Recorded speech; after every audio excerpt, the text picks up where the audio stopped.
సంక్రాంతి పండుగ అంటే ఆంధ్రాలో ఫేమస్. మరి ఈ పండుగ షాపింగ్ కి ఎస్ఆర్ షాపింగ్ మాల్ ఫేమస్. నమస్తే, నేను Keshav. Welcome to Suman TV. Tirumala తిరుపతిలో ప్రతిరోజు ఏదో ఒక వార్త, ఏదో ఒక ఘటన హైలైట్గా మారుతున్నటువంటి పరిస్థితిని గత కొంతకాలంగా చూస్తున్నాం. కానీ ఒక దురదృష్టకరమైనటువంటి సందర్భం, వైకుంఠ ద్వార దర్శనానికి ఏర్పాటు చేసినటువంటి క్యూ లైన్లలో తొక్కిసలాట, ఏకంగా 6 చనిపోయినటువంటి పరిస్థితి. అసలు ఇలాంటి సిచ్యువేషన్ ఎందుకు వచ్చింది, దీని వెనక రాజకీయ కారణాలు ఉన్నాయనేటువంటి విమర్శలు కూడా చెలరేగుతున్నాయి. వాస్తవానికి తిరుమలలో వైకుంఠ ద్వార దర్శనానికి అనుసరించేటువంటి పద్ధతులు ఏంటి, ప్రతిసారి కంటే ఈసారి ఏమైనా భిన్నంగా జరిగిందా, ఈ అంశాలను విశ్లేషించేటువంటి ప్రయత్నం చేద్దాం. మనతో పాటు జనసేన పార్టీ నాయకురాలు కీర్తన గారు, స్థానికులు తిరుపతికి, ఆమె జూమ్లో ఉన్నారు. కీర్తన గారు నమస్కారం. కీర్తన గారు, ఏంటి ఇది ఒక విషాదకరమైనటువంటి సందర్భం, అంటే మాట్లాడడానికి కూడా ఎవరు ఊహించలా. టీటీడీ చరిత్రలో, బహుశా తిరుమల తిరుపతి దేవస్థానాల చరిత్రలో ఇలాంటి ఘటన ఎప్పుడు జరిగి ఉండకపోవచ్చు. ఎందుకు వైకుంఠ ద్వార దర్శనానికి సంబంధించిన క్యూ లైన్ల మెయింటెనెన్స్లో సమస్య, లేదంటే ప్రణాళిక లోపం ఉందా, ఏం జరిగింది? మొత్తానికి రాజకీయ కారణాలు కానీ ఇతర కారణాలు కానీ ఎలా ఉన్నా 6 ప్రాణాలు కోల్పోయేంత దురవస్థ ఎందుకు వచ్చింది? ముందుగా మీకు అలాగే సుమన్ టీవీ వీక్షకులకు నమస్కారం సార్. మీ అందరికీ తెలుసు సార్, వైకుంఠ ద్వార దర్శనం చేసుకోవాలని ప్రతి ఒక్కరం తాపత్రయపడతాం. అందరికీ ఆ ఆకాంక్ష కూడా ఉంటుంది. దానికి అవకాశం కూడా ఈసారి టీటీడీ కల్పించింది కూడా. 7 లక్షల పైచిలుకు మందికి దర్శన భాగ్యం ప్రసాదించే విధంగా వాళ్ళు అన్ని అడుగులు వేశారు. అండ్ గత వారం రోజులుగా టీటీడీ పాలక మండలి మొత్తం దీని మీదే చాలా బిజీగా ఉన్నది. ఎందుకంటే స్థానికంగా ఉంటాం కాబట్టి మాకు అన్ని ఇన్ఫర్మేషన్స్ తెలుస్తూ ఉంటాయి. ఏర్పాట్లు కూడా చాలా మటుకు చాలా చక్కగా చేశారు సార్, అంటే చాలా చక్కగా ఉంది. బట్ ఎక్కడ ప్రాబ్లం వచ్చింది అంటే, ఈ సోషల్ మీడియా మాధ్యమాలు ఎక్కువగా వైరల్ అయిపోయింది. ఏర్పాట్లు చాలా భారీగా ఉన్నాయి, చాలా ఎక్కువ మొత్తంలో యాత్రికులకు దర్శన భాగ్యం కల్పించే విధంగా నిర్దేశం చేస్తున్నారు అనే విధంగా ఎక్కువ వైరల్ అయిపోవడం వల్ల ఎక్కువ మంది తాకిడి నేను వచ్చేసింది తిరుపతికి. నేను గమనించితే మార్నింగ్ 8 o'clock నుంచి క్యూలో ఉన్నారంట జనాలు. అంటే ఎప్పుడో నైట్ 3 o'clock నుంచి స్టార్ట్ అయ్యే దర్శనం కోసం ముందు రోజు మార్నింగ్ 8 నుంచి క్యూలో కూర్చో ఉన్నారు. అంటే అంత ఎక్కువగా స్ప్రెడ్ అయిపోయింది సార్. నేను వెళ్ళినప్పుడే 8:30, 9 అవుతుంది. ఆ టైంకి అవి బార్గేట్స్ అన్ని దాటుకొని మళ్ళీ ఒక 2 kilometers పైన క్యూ ఉంది. అర్థం కాని విషయం ఏంట్రా అంటే, ఇంతమంది ఎందుకున్నారు అంటే, మార్నింగ్ 8 నుంచి కూర్చొని ఉన్నారు మేడం వీళ్ళందరూ. ఎప్పుడైతే 8 నుంచి కూర్చొని ఉన్నారో ఈ ఎక్కువ తాకిడి పెరిగే కొద్దిగా సఫికేషన్ అయిపోయింది. బ్రీత్ తీసుకోవడానికి ఇబ్బంది అవ్వడం వల్ల ఒకరిద్దరు వెళ్ళి మా వల్ల వద్దు, మేము బయట వెళ్ళిపోతామని రిక్వెస్ట్ చేశారంట. సో వీళ్ళు గనక అనౌన్స్మెంట్ చేసి, దయచేసి మేము వాకిళ్ళు ఓపెన్ చేస్తున్నాం, వీళ్ళని బయటకు పంపిస్తాం తప్ప ఎవరిని లోపలికి తీసుకోము, క్యూ పద్ధతిలోనే వస్తారు, కొంచెం వెయిట్ చేయండి, ఒక చిన్నపాటి అనౌన్స్మెంట్ ఇచ్చి ఉంటే వాళ్ళు బయటకు వచ్చేసి ఉంటారు, మిగతా వాళ్ళు హోల్డ్ అయి ఉంటారు. ఎప్పుడు వాకిలు తెరిచి వాళ్ళని బయట పంపించే ప్రయత్నంలో వీళ్ళని హోల్డ్ చేసుకునేంత కేపబిలిటీ లేక ఒకేసారి అందరు పోయి ఆ వాకిల్ని డిక్ చేసేసారు సార్. అసలు కాన్స్పిరసీ ఉందా ఇందులో? టీటీడీ చైర్మన్ కొన్ని కామెంట్స్ కూడా చేశారు. కొంతమంది ఉద్దేశపూరితంగా సోషల్ మీడియాలో సామాన్య భక్తులకు దర్శనాలు లేవని ప్రచారం చేస్తున్నారని ఒకవైపు, అలానే క్యూ లైన్ల దగ్గర కొన్ని ఘర్షణలు సృష్టించేటువంటి ప్రయత్నాలు జరుగుతున్నాయి. ముందే ఇన్ఫర్మేషన్ ఉంది, అధికారులను కూడా అలర్ట్ చేశాను అని టీటీడీ చైర్మన్ అంటున్నారు. ఏంటి అటువంటి పరిస్థితి ఉందా? ఇప్పుడు ఆలయాలు, పుణ్యక్షేత్రాల దగ్గర కూడా ఇలాంటి విధ్వంస ప్రణాళికలు అమలు చేసేటువంటి పరిస్థితులు ఉన్నాయా? అంటే చైర్మన్ గారు మాట్లాడేప్పుడు నేను కూడా అక్కడే ఉన్నాను సార్. అంటే సార్ ముందే ఊహించి ఈ విషయాన్ని కూడా ప్రస్తావించి ఉన్నారంట. సదరు అధికారులతో కూడా జాగ్రత్తగా ఉండండి, అప్రమత్తంగా బిహేవ్ చేయండి, ఎందుకంటే కొంతమంది వైసీపీ ఆకతాయిలో ఎవరైనా ఇలాంటివి చేసి మన మీద అపకీర్తి పెట్టే విధంగా చేస్తారు అని చెప్పారంట. బట్ ఇదైతే పూర్తిగా మనం అక్కడ బాధితులతో పోయి మాట్లాడినప్పుడు వాళ్ళు ఏంటంటే, మాకు ఊపిరాడక ఇబ్బంది పడుతుంటే మేము బయట వచ్చే ప్రయత్నం చేసాం, ఆ డోర్ ఎప్పుడు తెరవగానే వీళ్ళు దర్శనానికి పరిగెడదామన్న ఇంటెన్షన్ లో ఆ డోర్ ని బలంగా నెట్టేశారు. అండ్ మీరు గమనిస్తే ఒక పెద్ద వాల్ అంత హైట్ లో ఉండే ఫ్లెకార్డ్స్ అట్లాంటివి విరిగిపోయాయి సార్ మొత్తం. అంటే ఆ హైట్ కి మనుషులు ఎక్కేశారు. ఎక్కి మరి మీరు చూపిస్తున్న విజువల్స్ అంతా మేము నిన్న వెళ్ళి చూసాం. ఎక్కి ఒకేసారి అమాంతంగా పడ్డం, ఒకరి మీద ఒకరు తోసుకోవడంలో ఊపిరాడక చాలా మంది ఇబ్బంది పడ్డారు. దాంట్లో మహిళలు ఎక్కువ శాతం ఉండడం నిజంగా చాలా బాధ అనిపించింది. అంటే పాపం వాళ్ళు ఆ టైంలో అంత ఇరుక్కుపోయేలాంటి సిచ్యువేషన్స్ అక్కడ ఎందుకు కల్పించారు, ఎందుకు అక్కడ వాటర్ కూడా అందుబాటులో లేదు, అసలు ఎక్కడ వాటర్ అయితే నేను కూడా గమనించలేదు. ఇవన్నీ కొన్ని లోపాలు అయితే గమనించాము. నిన్న సిబిఎన్ గారు అయితే చాలా సీరియస్ గా మాట్లాడారు. సరే, సీరియస్ గా తీసుకున్నారు కూడా ఇష్యూని. ఇప్పుడు వచ్చిన తర్వాత ఆయన ఏం మాట్లాడతారని మనం గమనించాం. కానీ అంత ప్రణాళికబద్ధంగా అన్ని ఏర్పాట్లు జరుగుతున్నాయని ఒకవైపు చెప్తున్నారు, ఇంకోవైపు నుంచి చూస్తే మంచినీళ్ళ ఏర్పాటు కూడా లేదంటున్నారు. గతంలో ఎలా, మీరు తిరుపతి స్థానికులు కాబట్టి మీకు ఐడియా ఉంటుంది. గతంలో కూడా వైకుంఠ ద్వార దర్శనాలు జరిగినాయి కదా, ప్రతి సంవత్సరం జరిగేదే కదా. దానికి ఇప్పుడు జరిగిన దానికి ఏంటి తేడా, ఏంటి? Nothing sir. ఇంత పబ్లిసిటీ జనాలలో, ఇంత ఎక్కువగా అవేర్నెస్, ఎస్పెషల్లీ జనాల్లో ఒక నానుడు ఉంది సార్, ఆ ఏకాదశి రోజే దర్శనం చేసుకోవాలి. ఇంకా ద్వాదశి త్రయోదశి మళ్ళీ మిగిలిన 7 రోజులు కూడా వైకుంఠ ద్వార దర్శనం ఉంది. మనం ఇంత చెప్తున్నా జనాలకి ఏంటంటే మైండ్ లో మేము ఏకాదశి రోజు దర్శనం చేస్తేనే మాకు మోక్షం ప్రసాదిస్తాడు దేవుడు అనే ఒక మైండ్ సెట్ మా మైండ్లలో అందరికీ ఫీడ్ అయిపోయింది. ఎవరైనా ఏకాదశిలో దర్శనం కావాలి, ఏకాదశి దర్శనం కావాలని ఒకే ఒక మాట. ఎప్పుడైతే మనం ఫస్ట్ లో ఉంటామో అక్కడ కౌంట్ వెళ్ళిపోతూ ఉంటుంది. ఏకాదశి ఇంత కౌంట్ ఉంది, ఆ కౌంట్ వెళ్ళిపోతూ ఉంటుంది. అంత లోపల మనం వెళ్తేనే ఆ టికెట్ కొట్టగలుగుతాం, లేదంటే ద్వాదశి టికెట్ వస్తుందో, లేకుంటే ఆ 7 రోజులలో ఏదో ఒక టికెట్ తగులుతుందేమో. సో ఫస్ట్ మనమే ఉండాలి క్యూలో అన్న ఇంటెన్షన్, వ్యక్తిగత జాగ్రత్త లేకుండా దూసుకెళ్ళిపోయారు జనాలు కూడా. So as usual cinema halls కి ఎలా వెళ్తామో అలాగే వీళ్ళు దూసుకెళ్ళిపోయారు. కానీ ఇది చాలా పెద్ద ప్రమాదం కదా. ఇప్పుడు 6 చనిపోవడం అనేది, 48 మంది దాకా గాయపడడం అనేది చాలా పెద్ద ప్రమాదం. ఫెయిల్యూర్ ఎవరిది అంటే విపక్షాలేమో విమర్శలు చేస్తున్నాయి, టీటీడీ చైర్మన్ గారేమో కాన్స్పిరసీ ఉంది అంటున్నారు.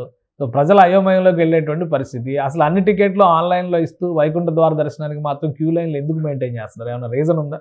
సార్ అలా కాదు సార్. ఇప్పుడు మేము క్యూ లైన్ లో వెళ్ళడం వల్ల ఒక అడ్వాంటేజ్ ఏముంటదంటే స్లాట్స్ పెడతాడు సార్. ఆ స్లాట్స్ వల్ల పలాని పర్టికులర్ డేట్, పలాని పర్టికులర్ టైంలో మాత్రమే మీరు దర్శనానికి రావాలి. సో దీని ద్వారా తాకిడి తగ్గుతుంది, టైం మేనేజ్మెంట్ ఉంటుంది, జనాలు తొక్కిసలాటకి దారి తీయకుండా ఉంటుంది అనే సదుద్దేశంతో చేసిన ప్లాన్ అది. ఇప్పుడు నాకుంది, మీరు నేను ఇద్దరం క్యూ లైన్కి వెళ్ళాము, మీకు 17వ తేదీ వచ్చింది, నాకు 14వ తేదీ వచ్చింది, నాకు పలానా టైం ఉంటుంది, ఆ టైంకి ఒక గంట ముందు నేను వెళ్తాను, దర్శనం చేసుకుంటాను. 1 అవర్ లోపలే దర్శనం చేసి పంపించే విధంగా కూడా వాళ్ళు ప్రణాళిక చేసుకున్నారు. ఎస్పెషల్లీ చెప్తున్నాను, ఎవరైనా విమర్శించే వాళ్ళకి కూడా ఒకటి గమనించండి, టీటీడీ ఈసారి విఐపీలని, బ్రేక్ దర్శనాలని, ప్రోటోకాల్ ని చాలా చాలా తగ్గించేశారు. అసలు బ్రేక్ కానీ విఐపీ కానీ తీసేశారు పూర్తిగా. ప్రోటోకాల్ ఓన్లీ సెల్ఫ్ ఇచ్చారు. ఇప్పుడు నేను ఎలా అంటే నేను మాత్రమే నా 5 మంది ఫ్యామిలీ మెంబర్స్ ని మాత్రం తీసుకుపోనీకి ఉంది, కానీ నేను రెఫర్ చేయడానికి లేదు. అంత రిస్ట్రిక్ట్ చేసి అది కూడా ఏకాదశికి వద్దనేసారు. మిగతా రోజులు మీరు ట్రై చేయండి కానీ ఏకాదశికి ట్రై చేయకండి అని క్లియర్ గా మాకు ఇన్స్ట్రక్షన్స్ ఇచ్చారు. 2 days ముందే శ్రీవాణిని క్లోజ్ చేశారు, లిమిటెడ్ టికెట్స్ పెట్టి అవి కూడా క్లోజ్ చేశారు. అంటే ఎక్కడ కూడా విఐపీలకు చేరువ చేసే ప్రయత్నం కూడా టీటీడీ చేయలేదు. సామాన్యులకు అందజేయాలి భక్తులు. మార్నింగ్ 6 నుంచి నైట్ 12 దాకా కూడా భోజన సదుపాయాలు కూడా కల్పించారు. చిన్నతాయి ఆకతాయి వ్యక్తులు ఏమన్నా వీళ్ళని ప్రేరేపించి దూకే విధంగా చేశారా, మనం వెళ్తేనే ఫాస్ట్ గా వెళ్ళగలుగుతామని ప్రేరేపించారు. అది ఎంక్వైరీ ఇప్పుడు వేస్తారు. సిబిఎన్ గారు చాలా సీరియస్ గా ఉన్నారు. ఒక డిఎస్పీ స్థాయి అధికారి, ఆయన పేరు కూడా వచ్చింది, ఆయన వ్యవహార శైలి వల్లనే ఈ నష్టం జరిగింది, ఈ దురాఘాతం జరిగింది, ఈ దుర్ఘటన జరిగింది అంటున్నారు. అధికారులు ఇంకా యంత్రాంగం మాట వినట్లేదా? వ్యవస్థని పట్టించుకునేటువంటి స్థితిలో లేరా? లేదు సార్, నేను ఒక పొలిటికల్ పర్సన్ గా కాకపోయినా స్థానికురాలుగా నాకు కూడా బాధ ఉంటుంది. కాబట్టి నేను ఫస్ట్ వెళ్ళినప్పుడు నేను చూశాను, ఎస్పీ గారు ఉన్నారు, సుబ్బరాయుడు గారితో నేను మాట్లాడాను, కలెక్టర్ గారు ఉన్నారు, అందరూ కూడా అంతే బాధతో అంతే టెన్షన్ తోనే ఉన్నారు. ఒక ప్రాణమైనా మాకు అంతే పెయిన్ అని అనే విధంగానే వాళ్ళు మాట్లాడుతున్నారు. కరుణాకర్ రెడ్డి గారు స్ట్రైట్ గా సుబ్బరాయుడు గారిని టార్గెట్ చేస్తున్నారు. ఆయన వచ్చిన కాడి నుంచి అరాచకం పెరిగిపోయింది తిరుపతిలో అని చెప్పని అంటున్నారు. సుబ్బరాయుడు గారు వస్తేనే అరాచకాలు తగ్గాయి, డ్రగ్స్ గంజాయి తగ్గిందని కూడా మేము చెప్తాం. ఎందుకంటే సుబ్బరాయుడు గారు రావడం వల్లే అప్పుడు పవన్ కళ్యాణ్ గారు ఈ సనాతన ధర్మం గురించి ప్రశ్నిస్తున్నప్పుడు వెంటనే లడ్డు ఇష్యూ రేజ్ అయినప్పుడు లడ్డు ఇష్యూని సైడ్ ట్రాక్ చేయడం కోసం జగన్మోహన్ రెడ్డి గారు పాదయాత్ర నడిచి వెళ్ళాలనుకున్నారు. అప్పుడు అల్లర్లు జరుగుతాయి, హిందూ ధర్మం ని పరిరక్షించి వాళ్ళమందరం అడ్డుకుంటామని అక్కడ భారీగా బీజేపీ వాళ్ళు కావచ్చు, స్థానికులు కావచ్చు, పెద్దగా ముట్టడి చేశారు. ఆ టైంలో ఆయనకి పర్మిషన్స్ ఇవ్వకుండా ఆపి ఆ అల్లర్లు జరగకుండా చూడడానికి కారకులైన ముఖ్య వ్యక్తి సుబ్బరాయుడు గారు. లేకుంటే జగన్మోహన్ రెడ్డి గారికి పర్మిషన్స్ ఇచ్చి ఉంటే ఆయన వెళ్ళింటారు, వీళ్ళు అడ్డుపడి ఉంటారు, పెద్ద గొడవ జరుగుతుంది నలుపేరులో. సో సుబ్బరాయుడు గారిది అయితే ఇప్పుడు ఎట్లుందో నాకు సిచ్యువేషన్ తెలియదు, కానీ ఆ రోజు మాత్రం ఆయన చాలా బాగా హ్యాండిల్ చేశారు. చాలా మటుకు రౌడిజం తగ్గింది తిరుపతిలో. సుబ్బరాయుడు గారిని అందుకే టార్గెట్ చేశారంటారా? మేబీ అయ్యుండొచ్చు కూడా, కానీ ఇక్కడ మేమైతే సమర్థించుకునే ప్రయత్నం అయితే చేయట్లేదు. అధికారంలో ఉన్న వాళ్ళని తప్పుదోవ పట్టించి వాళ్ళు నిర్లక్ష్యం వహించినట్టు మాకుంటే ఖచ్చితంగా చర్యలు మాత్రం ప్రభుత్వం చేపడుతుంది. మాకు భక్తులే ఇంపార్టెంట్ అనే విధంగానే చంద్రబాబు నాయుడు గారు కానీ, పవన్ కళ్యాణ్ గారు కానీ, చైర్మన్ గారు కానీ మాట్లాడుతున్నారు. ఎక్కడ కూడా మేము పాజిటివ్ గా అయితే తీసుకోవటం లేదు. మాకు కూడా చాలా పెయిన్ఫుల్ గా ఉంది. ఎందుకంటే మాకు స్వామివారిని చేరువ చేసే ప్రయత్నంలో ఉన్న ఇటువంటి కార్యాచరణ చేస్తుంటే ఇలాంటి అపరిస్థితి జరగడం మాకు చాలా బాధాకరం కదా స్థానికులుగా. కానీ 1,20,000 టికెట్లు 3 రోజుల్లో డిస్ట్రిబ్యూట్ చేయాలని ఒక టార్గెట్ పెట్టుకున్నారు. ఇలా టార్గెట్ పెట్టుకున్నప్పుడు ఖచ్చితంగా ఎక్కువ రెస్పాన్స్ వస్తుంది, ఎక్కువ మంది వస్తారు అనేటువంటి దానికి తగ్గట్టుగా యంత్రాంగాన్ని సన్నద్ధం చేయాల్సినటువంటి అవసరం కూడా టీటీడీ పాలక మండలి పైన ఉంటుంది, ఈవో పైన ఉంటుంది. కానీ ఫెయిల్యూర్కి ఇప్పుడు ఎవరు బాధ్యులు అంటే ఎవరో సమాధానం చెప్పేటువంటి పరిస్థితి కనిపించట్లేదు. ఎందుకని ఇలాంటి పరిస్థితి? మీకు తెలిసిన విషయమే, టీటీడీ ప్రణాళిక ఇస్తుంది అంతే. భద్రత కల్పించాల్సింది కింద డిపార్ట్మెంట్ వాళ్ళు మాత్రమే. దాని గురించి ఏవైతే చర్యలు చేపట్టాలో డిపార్ట్మెంట్ తీసుకోవాలి. మెయిన్ థింగ్, ఒకవేళ ఇంకా ఇంత ఎక్కువ జరుగుతుందని ఎవరు ఊహించరు కదా సార్. మామూలుగా 40,000 వరకు 50,000 వరకు కూడా దర్శనాలు చేయించే అంచనా టీటీడీకి తెలుసు. ఎలా చేయాలి, ఎలా మనుషుల్ని మనం బ్యాలెన్స్ చేసుకుంటూ తీసుకుపోవాలి, టీటీడీకి బాగా అవగాహన ఉంటుంది. అంతమందికి ఫుడ్ సదుపాయాలు కానీ, పాలు బిడ్డలకి ప్రతి ఒక్కటి ఏర్పాటు చేసే విధానం టీటీడీలో ఉంది. ఈరోజు కొత్తగా ఏం వీళ్ళు తీసుకొని వచ్చిన విధానం కాదు ఇది. కానీ ఇక్కడ కొద్దిపాటి నిర్లక్ష్యం ఏ సెక్టార్ లో ఎక్కడ జరిగింది, లేదు పర్టికులర్ ఈ ఏరియాలో జరగడానికి కారణం ఏమైనా వైసీపీది ఉందా? బైరాగపట్టడి ఏరియాలోనే ఎక్కువగా ఇబ్బంది పడ్డారు జనాలు. సో అక్కడే ఎందుకు అంత క్రౌడ్ వచ్చారు? అక్కడ ఏమైనా రాజకీయ ప్రాబల్యాలు ఉన్నాయని అనుకోవచ్చా? అట్లాంటి అనుమానాలు ఏమైనా? ఎందుకంటే ప్రైమరీ రిపోర్ట్ ఆల్రెడీ వచ్చింది. ప్రైమరీ రిపోర్ట్ ప్రకారం డిఎస్పీ రమణ్ కుమార్ గారి పైన వేలు చూపిస్తున్నారు. ఆయన నిర్లక్ష్యం వల్ల, ఆయన గేటు తెరవడం వల్ల ఇదంతా సమస్య వచ్చింది అని చెప్పని ప్రైమరీ రిపోర్ట్ ఇచ్చారు. సీఎం గారికి కూడా ఇన్ఫర్మేషన్ ఇచ్చారు. ఈఓ గారు కూడా అక్కడ ఉన్నటువంటి అధికార యంత్రాంగం వైఫల్యం ఉంది అనేటువంటి ఒక స్టేట్మెంట్ ఇచ్చారు.